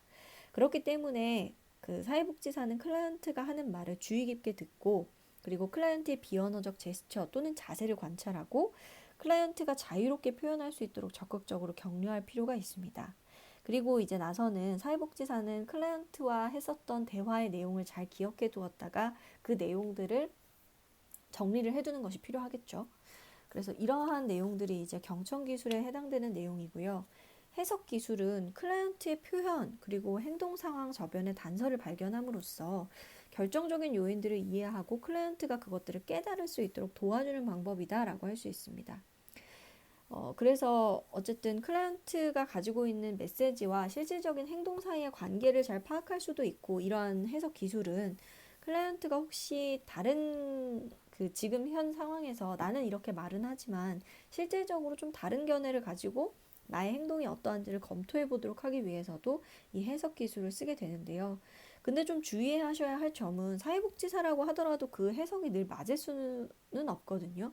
그렇기 때문에 혹시나 이제 사회복지사의 추론이 틀릴 수 있다라고 하는 점을 항상 염두에 두어야 한다라고 할 수 있습니다. 그리고 이 해석 기술을 그래서 잘 활용하기 위해서는 보통 사회복지사 한 명이 아니라 2명 이상의 사회복지사가 그 내용에 대해서 약간 논의를 함으로써 실질적으로 이 사람의 행동이 내가 해석한 것이 맞는지에 대해서 좀 논의하는 자리들을 가질 필요가 있다라고 이야기를 할 수 있고요. 그리고 나서 이제 질문 기술이 있는데 질문 기술은 보통 질문에는 개방형 질문이 있고 폐쇄형 질문이 있다라고 이야기를 합니다. 그랬을 때 어떤 상황에서는 폐쇄형 질문을 사용하는 것도 좀 좋기는 한데 어떤 상황이냐면 사실적이고 구체적인 정보를 얻을 때요. 뭐 가족 구성원이 어떻게 되어 있다거나 아니면은 뭐 기초생활수급을 받고 있느냐 아니냐와 같은 실제 사실을 확인하고자 하는 질문에 있어서는 폐쇄형 질문이 더 낫다라고 할 수 있지만 일반적으로 클라이언트가 나의 감정에 대해서 이야기할 기회라고 하는 것을 주기 위해서는 개방형 질문이 좀 더 좋다라고 할 수 있습니다. 그리고 개방형 질문을 답할 정도라고 한다면 클라이언트가 나의 상황에 대해서 정확하게 설명할 수 있을 정도의 지적인 능력 혹은 정서적인 준비라고 하는 것이 있을 때야만이 가능한 것이라고 할 수 있겠고요. 질문 기술에서 좀 유의해야 되는 점은 폐쇄형 질문을 때에 따라서 그러니까 클라이언트가의 감정을 묻는 질문인데 폐쇄형 질문을 활용한다거나 그러니까 때에 맞지 않는 폐쇄형 질문의 사용 또는 유도 질문의 사용 그리고 왜라고 하는 질문의 사용이라고 하는 것들도 있는데요. 특히 왜라는 질문을 사용하면 왜 그렇게 하셨어요? 라고 하는 그 뉘앙스에서 느껴지듯이 마치 이 상대방에게 책임을 추궁한다거나 아니면 약간 몰아세우는 인상을 주기 때문에 모르는 상황에 대해서 나도 잘 모르는데 그것에 대한 답변을 강요하는 형태가 될 수 있기 때문에 가급적 피해야 합니다. 그래서 보통은 왜라고 묻기보다는 어떻게 그렇게 하게 되셨어요? 라고 하는 질문으로서 활용하는 것이 좀 더 좋다라고 할 수 있겠고요. 그리고 이중, 삼중 질문의 사용이라고 하는 것도 좀 주의를 할 필요가 있는데 이것은 하나의 질문 문장 속에 질문이 여러 개가 다 섞여 있는 거예요. 그래서 클라이언트가 물론 그 각각의 질문에 대해서 다 조리 있게 말을 하면 좋겠지만 클라이언트로 하여금 어떤 식으로 답해야 될지를 혼란스럽게 만들게 되는 거죠. 그리고 그 이외에도 이제 모호한 질문과 같은 경우에는 상황에서 너무 벗어난 질문을 한다든지 아니면은 이게 정확하게 뭘 말하는 건지를 잘 모르겠는 질문을 했을 때 그 질문에 대해서 더 구체성을 띌 필요가 있다라고 할 필요가 있습니다. 그리고 이제 뭐 단순 호기심에서 나온 질문도 좀 지양할 필요가 있다라고 이야기를 하는데요. 우리가 사회복지사 입장에서 그 클라이언트에게 질문을 했을 때 그 질문에는 항상 목적이 있어야 하고 합당한 이유가 있어야 한다라고 할 수 있습니다. 그래서 그런 부분에 있어서 중요하다라고 할 수 있고 그 다음에 표현 촉진 기술은 한마디로 이 사람이 클라이언트가 더 잘 표현하게 만들기 위한 다양한 지지적 기술들을 의미하는 건데 앞서서 이야기했듯이 아 그렇군요. 네와 같은 그 긍정적인 표현들을 해주는 것 아니면은 클라이언트가 말한 내용을 다시 한번 재진술해 주는 것 등이 이것에 해당되게 됩니다. 그리고 그 다음에는 초점화된 질문하기 기술이 있는데요. 이거는 명확하고 간결한 방식으로 답변이 나올 수 있도록 질문 자체도 어느 정도 초점화되어 있어야 한다라는 내용입니다. 그리고 이제 직면이라고 하는 기술이 있는데 이게 클라이언트의 감정이나 말과 실제 행동에 있어서 차이를 보였을 때 그것을 실질적 이렇게 드러내서 말하는 것이기 때문에 어떻게 보면 클라이언트가 가지고 있는 모순적인 면을 지적하는 것처럼 느껴질 수 있습니다. 그렇기 때문에 이걸 잘 받아들이기 어려운 클라이언트들에게는 오히려 반응이 더 나쁘게 나타날 수도 있어서 직면 기술의 사용은 이 사람에 대한 깊은 이해라고 하는 것을 바탕으로 하지 않으면 사실 그 활용 자체가 목적에 맞지 않게 될 수도 있다라고 하는 것을 기억해 두셔야 하고 그리고 이제 라포 형성과 관계 형성 기술이라고 하는 것은 보통 라포는 그 공감대에 대한 형성 아니면은 뭐 조화로운 상태라는 것들을 의미하는데 이런 것들을 형성하기 위해서는 일단 클라이언트가 가지고 있는 자기 결정권 문제에 대해서, 그러니까 클라이언트의 결정이다라고 하는 것들을 분명히 하는 거죠. 그거에 대해서 관심을 보여야 하고, 내가 아니라 이제 클라이언트 중심적으로 생각하고 따뜻함을 전한다든지 혹은 신뢰 있는 분위기를 형성하는 것이 굉장히 중요하다라고 할 수 있습니다. 뿐만 아니라 클라이언트의 개별성에 대한 어떤 존경심이라든지 아니면 공감적인 이해라든지 진실성, 믿음과 같은 것 등을 통해서 라포를 형성하고 나아가서는 관계를 잘 형성하는 방법 등을 활용할 수 있다라고 하겠습니다. 그리고 이제 요약하기는 앞서서 이야기한 것처럼 클라이언트가 한 말의 내용이나 그 감정 등을 전체적으로 이제 정리하는 것들을 보통 요약 기술이라고 하는데요. 그랬을 때 요약하기는 만약에 앞부 뭐 두 가지 큰 주제에 대해서 이야기했을 때 첫 번째 주제가 끝날 때쯤 그 이전까지 했었던 내용에 대해서 요점을 끌어내거나 요약하려고 했을 때 사용하는 경우들이 많고 아니면 지금까지 어떤 다뤄온 것에 대해서 좀 더 정확하고 간결한 부분이나 자세한 내용 등을 제공하고자 할 때 사용하기도 합니다. 그리고 특히 세션이 그러니까 이 사람과의 이야기가 방향을 갑자기 잃게 될 경우에도 이런 방법을 쓰게 된다라고 할 수 있겠고요. 마지막으로 이제 종결 기술인데 사실 사회복지사와 클라이언트의 관계에 있어서 우리는 초기 단계와 실제 개입이 이루어지는 중기 단계에 대한 관심은 굉장히 높게 나타나는데 그것 못지않게 종결하는 기술 또한 굉장히 중요하다라고 할 수 있습니다. 그래서 사회복지사는 이 클라이언트가 원조 과정에서 느낀 경험을 표현하도록 돕고 혹은 뭐가 부족했거나 하는 부분에 대한 서로 상호 피드백에 대한 내용들을 나누게 됩니다. 그래서 뿐만 아니라 만약에 변화가 잘 이루어졌다면 그 변화가 앞으로도 지속되기 위한 다양한 내용들을 이야기한다라고 할 수 있겠고요. 그래서 종결과 관련해서는 클라이언트를 종결에 준비시킬 수 있는 그러니까 종결 상황이 앞으로 올 것인 것에 대해서 준비시키는 기술뿐만 아니라 앞으로 이제 이 세션이나 아니면 프로그램이 끝난다고 했을 때 클라이언트가 어떤 것들을 받을 수 있는지에 대해서도 인식시켜 주는 것이 굉장히 중요하다라고 하겠습니다. 그래서 오늘 살펴본 내용은 사실 사회복지 실천에 있어서 굉장히 중요한 의사소통의 다양한 기술들을 살펴보았었고요. 오늘 수업은 여기까지 하겠습니다. 감사합니다.